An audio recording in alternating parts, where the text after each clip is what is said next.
샬롬 할렐루야. 욥기 14장 17절에서 22절이요. 주는 내 허물을 주머니에 봉하시고 내 죄악을 싸매시나이다.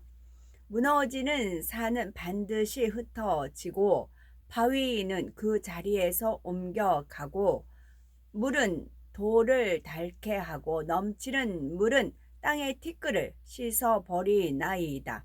이와 같이 주께서는 사람의 희망을 끊으시나이다. 주께서 사람을 영원히 이기셔서 떠나게 하시며 그의 얼굴빛을 변하게 하시고 쫓아보내시오니 그의 아들들이 존귀하게 되어도 그가 알지 못하며 그들이 비천하게 되어도 그가 깨닫지 못하나이다. 다만 그의 살이 아프고 그의 영혼이 애곡할 뿐이니이다. 욥기 15장 1절에서 3절이요. 대만 사람 엘리바스가 대답하여 이르되 지혜로운 자가 어찌 헛된 지식으로 대답하겠느냐. 어찌 동풍을 그의 복부에 채우겠느냐.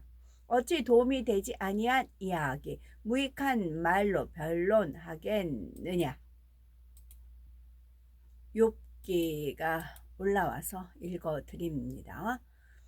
하나님의 사랑을 오해하는 욥의 말과 엘리바스의 변론을 살펴보면서 하나님께서 우리에게 원하시는 뜻을 말씀드립니다. 욥기 14장 17절을 보면 내 허물을 주머니에 봉하시고 내 죄악을 싸매시나이다 하였습니다. 사람은 귀하고 소중한 것을 분실하지 않기 위해 주머니에 넣어 잘 봉하지요. 마찬가지로 허물과 죄악을 봉하고 싸맨다는 것은 그것을 가볍게 보지 않고 중대하게 보며 단단히 관리한다는 의미입니다. 하나님이 욥의 걸음을 일일이 세는 것조차도 부족하여 허물과 죄악을 봉하고 싸매서 도가 넘치게 중재인처럼 다스린다는 것이지요. 마치 사랑이 변해버린 남편에게 슬픈 고백을 하는 아내처럼 욥은 하나님을 향해 하소연하고 있습니다.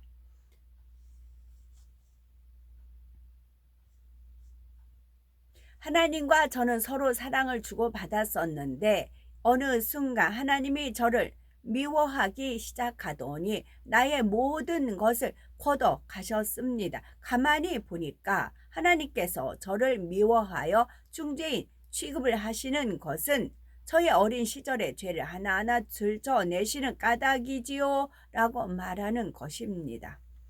그러나 아무리 고통스럽고 힘든 일을 만난다 해도 우리를 향한 하나님의 사랑은 변함이 없다는 사실을 알아야 하지요. 성경을 보면 우리 아버지 되시는 하나님을 남편으로 표현하실 때가 있죠. 이는 너를 지으신 자는 네 남편이시라 이사야서 54장 5절 말씀하셨고, 특히 아가서는 우리와 하나님 사이를 사랑하는 연인의 관계, 신부와 신랑의 관계로 비유하고 있지요. 하나님은 욥을 지극히 사랑하는 신랑이시기 때문에 아름다운 신부로 만들고자 연단을 허락하신 것인데 욥은 나쁜 하나님으로 오해하고 있는 것입니다. 욥기 14장 18, 19절 무너지는 산은 정녕 흩어지고 바위는 그 자리에서 옮겨가고 물은 돌을 닳게 하고 넘치는 물은 땅의 티끌을 씻어버리나이다 했습니다. 전에는 욥이 큰 산과 같은 명예가 있었고 부유했으며 권세도 있었지요. 몸도 바위처럼 건강하고 자녀들도 많았으며 무사람으로부터 존경받는 사람이었지요. 그런데 하나님께서 이 웅장한 산과 바위를 무너뜨려 버리시니 이제는 아무 쓸모가 없게 되었다는 것입니다. 시냇물이 수십 년 수백 년 흐르다 보면 이 물살의 돌들이 깎이고 닳아서 크기가 점점 작아지죠. 이 작은 물방울 하나는 힘이 없지만 오랜 세월 끊임없이 떨어진다면 단단한 바위도 구멍이 나게 되지요. 그런데 욥은 조금씩 흐르는 물도 크고 단단한 돌을 닳게 할 수 있다고 한 후에 왜 넘치는 물이 작은 티끌을 씻어 버린다고 표현을 한 것일까요? 여기서 넘치는 물은 하나님의 높으심을 나타냅니다. 욥은 넘치는 물처럼 엄청난 권세자이신 하나님께서 티끌만도 못한 자신을 짓밟고 쓸어버린다고 비꼬는 것이지요. 이렇게 욥은 하나님이 사람의 소망을 끊어버리시는 분이라고 오해하고 있습니다. 그러나 하나님은 우리가 행복하기를 원하시며 평안과 소망을 주시는 분이십니다. 때를 따라 하나님께서 연단을 허락하시는 것도 우리를 힘들게 하려는 것이 아니라 먼저 영혼이 잘됨으로 더 큰 축복을 받도록 하기 위함인 것이지요. 욥기 14장 20에서 21절은 주께서 사람을 영영히 이기셔서 떠나게 하시며 그의 얼굴빛을 변하게 하시고 쫓아보내시오니 그가 깨닫지 못하나이다 하였습니다.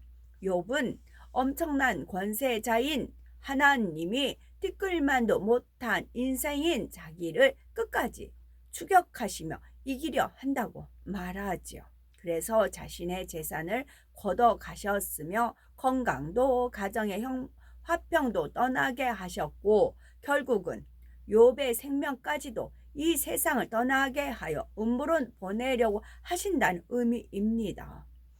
욥은 처음에는 하나님께 간청도 해보았고 나중에는 원망, 탄식을 넘어 나쁜 하나님이라 매도하는 등 이런저런 방법을 다 동원해 보았지요. 그래도 하나님으로부터 아무런 응답이 없으니 이제는 입술을 제어하지 않고 나오는 대로 마구 쏟아내고 있는 것입니다. 그의 얼굴빛을 변하게 한다는 것은 그동안 욥이 감정을 절제하지 못하고 하나님 앞에 원망과 탄식으로 푸르락 하는 등 얼굴빛이 변해온 것을 의미하지요. 그러면 그 아들이 존귀하나 그가 알지 못한다는 것은 무슨 의미일까요? 욥이 과거에는 부유하였고 존귀하였죠. 그리고 이것이 하나님께로부터 온 것임을 믿었기에 하나님 앞에 감사의 제사를 지냈죠. 그러나 과거에 아무리 행복했을지라도 하나님이 다 거두어 버리셨으니 기억할 필요도 없다는 것이죠. 그러니 감사하지도 않고 은혜가 안 된다는 것입니다. 또 욥은 비천하나 그가 깨닫지 못하나이다 라고 말하는데 이는 자기가 비천한 자리에 있지만 스스로 깨닫지 못한다는 것입니다. 욥은 모든 것을 잃어버리고 비천해진 상황에서도 얼마나 친구들을 무시하였습니까? 친구들아, 나는 의인이며 너희보다 월등히 지식과 지혜가 많으니 내 앞에서는 말도 꺼내지 말라 했고 하나님 앞에도 교만한 말로 따졌죠. 욥은 지금 낮은 자리에 앉아 있으니 자기 비천함을 깨달아야 회개하고 돌이킬 수가 있는데 아직도 깨닫지 못하고 있죠. 나는 본래 존귀한 자였는데 하나님이 이 모양으로 만들어 버린 것이지 왜 내가 비천하냐라고 따지고 있는 것입니다. 우리는 자신의 현재 위치를 정확하게 깨우치고 문제 해결 방법을 찾을 수 있어야 합니다. 잠언 3장 6절 너는 범사에 그를 인정하라. 그리하면 네 길을 지도하시리라는 말씀대로 범사에 진리로 조명하여 자신을 바라볼 줄 알아야 하는 겁니다. 만일 물질 문제, 가정 문제, 질병 문제 등 어려움이 있다면 분명 거기에는 이유가 있습니다. 내가 왜 이렇게 되었는가? 왜 이런 질병에 걸렸는가? 그 이유를 발견하여 돌이키는 것이 축복이지요. 그렇지 않고 욥과 같이 축복을 누렸던 과거에 집착하거나 자신을 발견하지 못하고 매사를 남의 탓으로만 돌린다면 문제 해결도 아무런 발전도 없는 것입니다. 욥기 14장 22절 오직 자기의 살이 아프고 자기의 마음이 슬픈 뿐이니이다 하였습니다. 욥이 앞에서는 과거를 돌아보며 말하였는데 이제는 현실로 돌아가 자신을 보고 있는 거죠. 현실은 내 살이 썩어가고 있으며 고통스럽고 마음이 공고하며 슬프다는 것입니다. 자신이 당한 지금의 괴로움도 하나님 때문이라 말하고 있는 거죠. 욥은 이 모든 것을 자신의 탓이 아닌 하나님의 탓으로 돌리고 있기에 깨닫지도 못하고 회개할 수도 없습니다. 우리가 말씀을 믿고 하나님의 말씀대로 준행해 나간다면 어떤 비바람도 펌남하는 물도 나를 어찌할 수가 없습니다. 그러므로 어떤 문제가 생겼을 때 하나님 탓, 다른 사람 탓, 환경 탓으로 돌릴 것이 아니라 나 자신이 말씀 안에 굳건히 서 있는지 돌아보아야 하는 것입니다. 욥기 15장 1절에서 3절에 보니 대만 사람 엘리바스가 대답하여 가로되 지혜로운 자가 어찌 헛된 지식으로 대답하겠느냐, 유좋지 아니한 이야기 무익한 말로 변론하겠느냐 하였습니다. 욥의 친구들은 전에는 욥이 지혜로운 줄로 알았었는데 지금은 가만히 욥의 말을 들어보니 미련한 사람이었죠. 욥이 하나님을 나쁜 하나님으로 몰아가며 쉼 없이 원망, 탄식의 말, 광풍 같은 말을 쏟아내고 있기 때문입니다. 그래서 욥, 네가 지혜로운 사람이라면 헛된 지식으로 대답할 리가 없다라고 말합니다.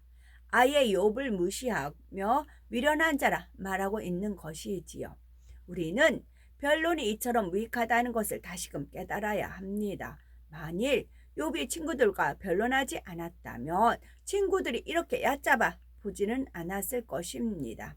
잠언 9장 10절 여호와를 경외하는 것이 지혜의 근본이라 말씀합니다. 만일 욥이 하나님을 끝까지 경외했다면 친구들로부터 미련한 자라는 말은 듣지 않았을 것입니다. 그런데 변론 중에 나오는 말들이 하나님을 경외하면서 떠난 말들이요 진리가 아니었기 때문에 결국 미련한 자가 되고 만 것입니다. 이어서 엘리바스는 어찌 동풍으로 그 품에 재우겠느냐라고 했는데 이는 동풍에서 부는 바람을 사람의 품에 안을 수가 없다는 말이지요. 바로 욥의 말이 무익하고 헛됨을 비유적으로 표현한 것이죠. 여기서 유좋지 아니한 이야기란 도움이 되지 않는 쓸데없는 말을 뜻합니다. 욥아, 너는 바람을 잡으려는 것처럼 헛되고 무익한 변론을 하고 있으니 참으로 미련한 자의 말이 아니냐 이렇게 질타하고 있는 거죠. 엘리바스의 이 말이 틀린 말은 아니지만 그렇다고 이렇게 책망하는 자세가 옳은 것은 아니죠. 엘리바스가 아무리 욥을 책망할지라도 지금은 소용이 없는 상태이기 때문입니다. 욥의 친구들 때문에 점점 감정의 골이 깊어지고 있지요. 이렇게 감정이 일어나 마음이 뒤틀린 상태에서는 아무리 옳은 말도 마음에 받지 못합니다. 오히려 이 말로 인해 더 화가 나고 감정이 폭발할 수 있지요. 따라서 친구들이 욥의 연단을 길게 만드는 장본인이라는 것도 알아야 합니다. 만일 친구들이 옆에 없었다면 욥은 변론하지 않았을 것이죠. 다만 조용히 묵상하며 회개의 거리를 찾았다면 이렇게 연단이 길어지지는 않았겠지요. 욥의 친구들처럼 우리가 어떠한 말을 하느냐에 따라서 상대에게 슬픔과 고통을 주며 원수를 맺게 할 수도 있음을 알아야 합니다. 아무리 좋은 소식이며 옳은 말이라 해도 변론은 아무런 유익을 가져다 주지 못하기 때문에 상대가 받지 못할 때는 말을 멈춰야 하지요. 우리가 복음을 전할 때나 성도를 신방할 때도 마찬가지입니다. 진리를 받는 사람에게는 주되 오히려 그 말씀으로 시시비비하며 하나님의 영광을 가리는 사람에게는 주지 말아야 하지요. 이는 진리를 받지 못하는 사람에게는 아예 전도하지 말라는 뜻이 아니라 하나님께 기도하여 성령의 음성을 듣고 선한 지혜를 받아서 전해야 한다는 것입니다. 참 믿음이 있는 사람이라면 현재 어려움을 만났다 해도 과거에 내게 주신 은혜를 기억하며 감사합니다. 내가 문제를 만나고 힘든 일이 생겼다 해도 하나님은 살아 계시며 언제나 사랑으로 나를 바라보고 계시지요. 이렇게 변함없으신 하나님을 믿어드린다면 어떤 고난과 역경이라도 능히 승리할 수가 있습니다. 우리는 문제 앞에 낙심하고 믿음을 잃는 것이 아니라 오직 살아계신 하나님, 변함없이 나를 사랑하시는 주님만 바라봐야 되겠고, 그리하여 어려움으로 인해 믿음이 성장하며 더 큰 축복을 받아가는 복된 우리가 되어야 되겠습니다. 아멘.